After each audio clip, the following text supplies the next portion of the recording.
and I will now welcome our next speech, and it will be from France, Archiflix. I love the name too. It will be Antoine Simkin, and he's the co-founder and partner of Archiflix, which is revolutionizing long-term film archival. Maybe it looks like sexy than the next generation TV, but it is not less important, right? Antoine, tell us more about how you work and how you develop your tool then. Thank you very much. Yeah, well, if we make all this fantastic content and we lose it after that, that's going to be a problem. So thank you for letting us present for the first time what we've been doing with Digifilm and Archiflix. Yeah, I'm the co-founder and partner of Digifilm, but I'm also a film producer. And before, it was very, very simple to keep our films for a very long time. We just had to keep the negatives or a copy of the negative in a warehouse, and whenever we need it, we could get it. That was super simple. And film is very, very reliable because it lasts for very long. That's how we get all those wonderful films from 50 years ago or even 100 years ago. But time has changed, and since the beginning of the year 2000, cinema has been completely dematerialized from the shooting to the post-production to the exhibition. And we have to realize that our films are really in danger of disappearing. See that every day. I mean, I have films that I've made 10 years ago, and I'm wondering, I mean, the lab is gone. Where are the elements? What do we keep? It was post-produced digitally. We don't have a negative. We don't know what to do. So how do we manage currently? One solution is to print a negative. So okay, we shoot. We use the digital data from the film, the final film, and we put it back on film. But that's not okay because it's an analog copy. It's a very bad quality copy compared to if you compare it to 4K HDR. No film can render this. And also, how is it going to look in 50 years? And we will have to restore it. And that's going to be a huge problem because there will be scratches and everything. And also, we'll never recover the exact original. It's going to be different. Film, even though it lasts for very long, it kind of drifts away with the colors and all that. So what else do? We use LTO tapes. Okay, they're cheap. They're simple. LTO tapes are magnetic tapes, and it's run by libraries and different things like this. But LTO tapes, they are very fragile, and also they evolve. So currently we're at LTO 7, and LTO 7 tapes, they can read only LTO 5 tapes, but they cannot read LTO 4 tapes. So when you have an LTO 4 tapes, you need to migrate it to LTO 5 before LTO 7 appears, etc. So that's kind of a mess. It's great business for people because they say, oh, we'll take care of it and we'll do migration and we'll do all this. But think about what's going to happen if this lasts 50 years. How much of that are we going to lose? What is the ecological cost of such incredible massive amount of tapes that are going to be wasted by this? So that's a problem. And can you really trust that the company that is going to do this migration, etc., they will still be there in 50 years? Yes. I don't think so. Hard disks are the same in worse because they fail, and even if there are plenty of solutions, like we say, oh, RAID arrays, where I lost like a 20 terabyte RAID array because the board just didn't work and it just burned down all the disks. What do you do when this happens? And the other issue is, for example, because it looks kind of not so expensive to keep the material, you're going to save as much as you can. But studies shows that like US studios, they are spending maybe $20,000 a year per title to keep that up, right? So let's say a film is not in exploitation for 5 years. Some financiers is going to look at it and say, oh, this film's not making any money, scratch it.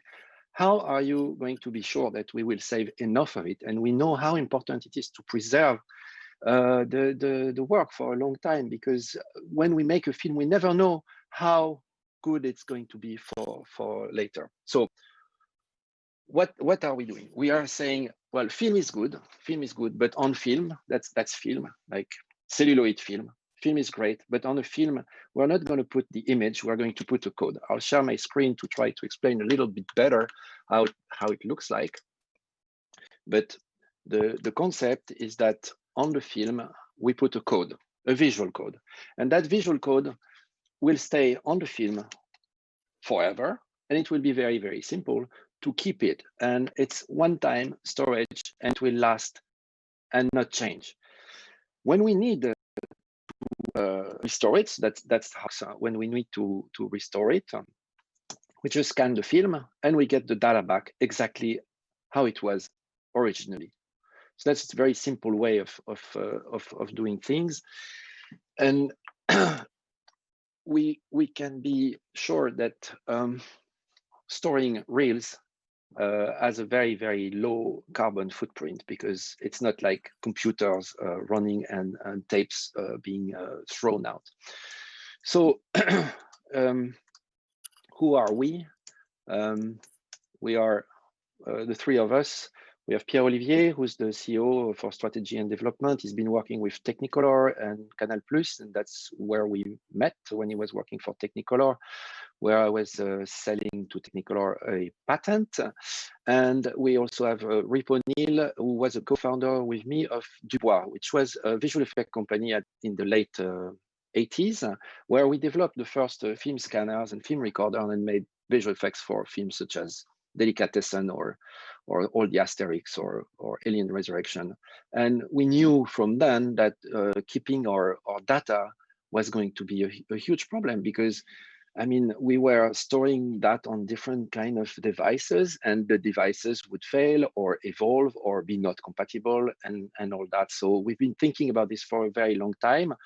And the current stage is now we have a prototype that is actually capable of recording out data, and we can read the data back and restore it. So this is working. And now we're launching and looking for financial investors and partners to go further. That's I don't know wonderful. how am I doing with time? You have 1 minute left, Antoine, because I need to ask you a question at the end. So go on.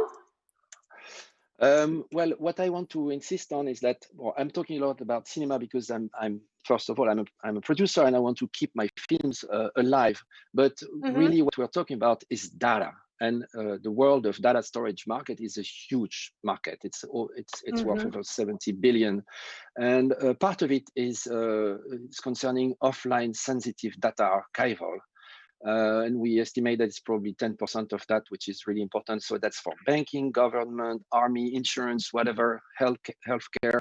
Film is a part of it, but we're just putting data on a very long-term medium that can be completely secured. So we believe that there's a huge market for the application of our technology. Some questions? Okay. Yes, I have questions actually. I would like to know, because you are already you went to market already, right? You are already selling your services. Did I understand that right? No, we just did a round of investment. So we gathered a few investors through IOMI, which is a platform that allows for calling for épargne publique, people investing in that, but it happened during the COVID. So we didn't go as far as we wanted, and we're doing a new one with a Cryptown Act for Entrepreneur event. So right now we opened the capital to get more people in. So we have a new shareholder who just joined us, who was a scientist, a mathematician, who is going to help us also to improve the encoding of the system. We have in our board of shareholders, we also have MCI, which is a branch of Cofficine, which is the major French bank which cash flow the cinema. And I mean, they're worried that the holding that they have on the assets are completely volatile, and so they think that it's an interesting technology for safeguarding. But yeah, we're looking for investors now and partners. Okay, so investors, we know they have to give money, or do you need also like strategic investors? Would you prefer a strategic investor giving you money and helping you as a partner too? Oh, sure. Definitely. Okay, so what is the ideal partner Who would that be, or what should they bring? Well, it can be a player in the market of archive, people like this, or it can be you know, I don't know, a film studio that needs to, you know, really develop something for them. Because currently what happens is that if you're a studio and you own assets, you know how precious it is. So you look at your film lab or your lab to do it, but there is no one that is selling that solution. So people wind up doing this LTO migration thing, which is a good business, but which doesn't make sense in the end. So yeah, I mean, content owners, Pathé, Gaumont, you know, come on. Well, you may still dream, okay? So everything is possible, but as I always say, ask for what you want, ask for who you want as a partner to make it happen. I mean, I'm not so esoteric with Ask the Universe, nearly so. You know, if you know what you want, and I think you are very precise already in what is the dream partner. I think I hope everybody was listening, and great idea. I mean, it's really like revolutionizing this visual code you've been doing here. It's really fantastic. So thank you to preserve the cultural heritage that we have in the film industry.